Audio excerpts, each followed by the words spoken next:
When I first picked up my copy of Andrew's Personal Apocalypse, I was a tad concerned that I'd be lost.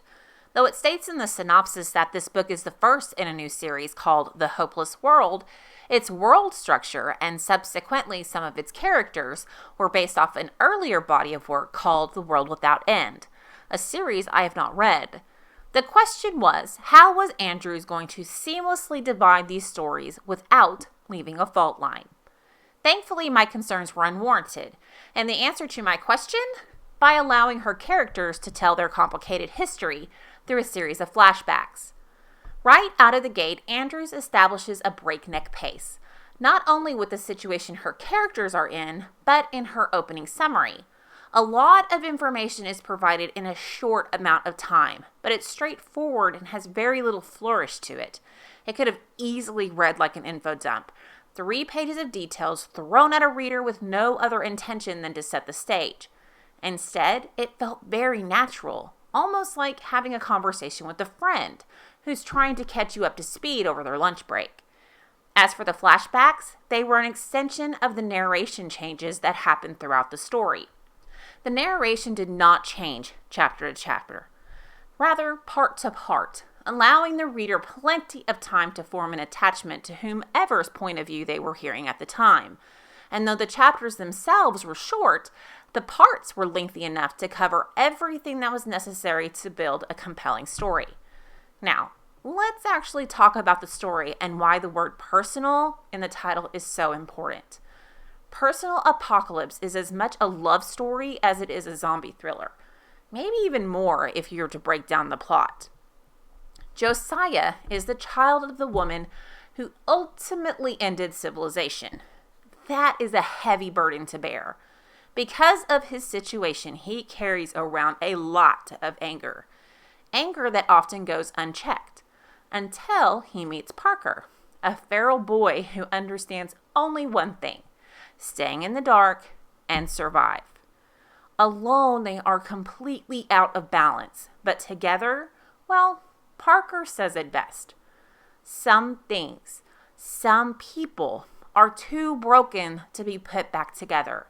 They're too damaged, so effed that it's all sharp, jagged edges that tears them up some more. And sometimes they find the piece they're missing. Sometimes their jagged edges are the ones that match another broken soul. It's the battle between these two characters and their profound outlook on life that drives this story along.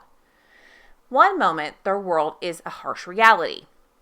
The girl is racing through the night and I follow, sprinting after her. And it's insanity. I know it's insanity. But this girl, whoever the F she is, doesn't have a zombie leash to her. So she's better than what's in that hotel lobby.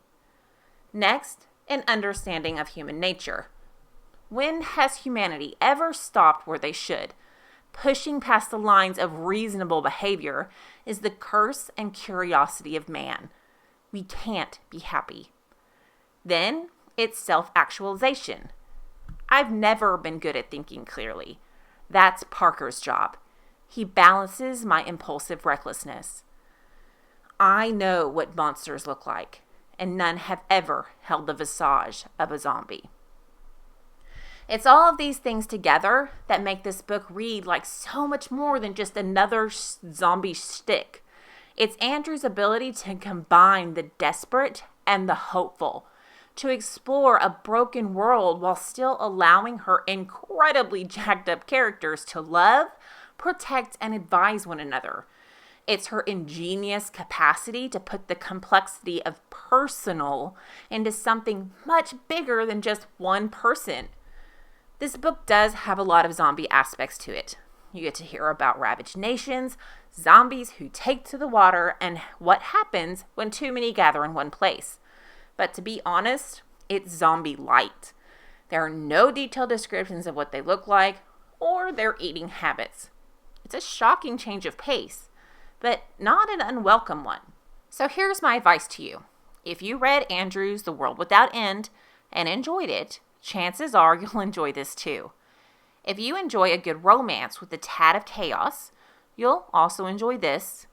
If you're curious about the wide world of zombie fiction but aren't ready to jump into the deep end yet, this is a solid option for you. Though not what I expected from a book about a dead world, I still liked it.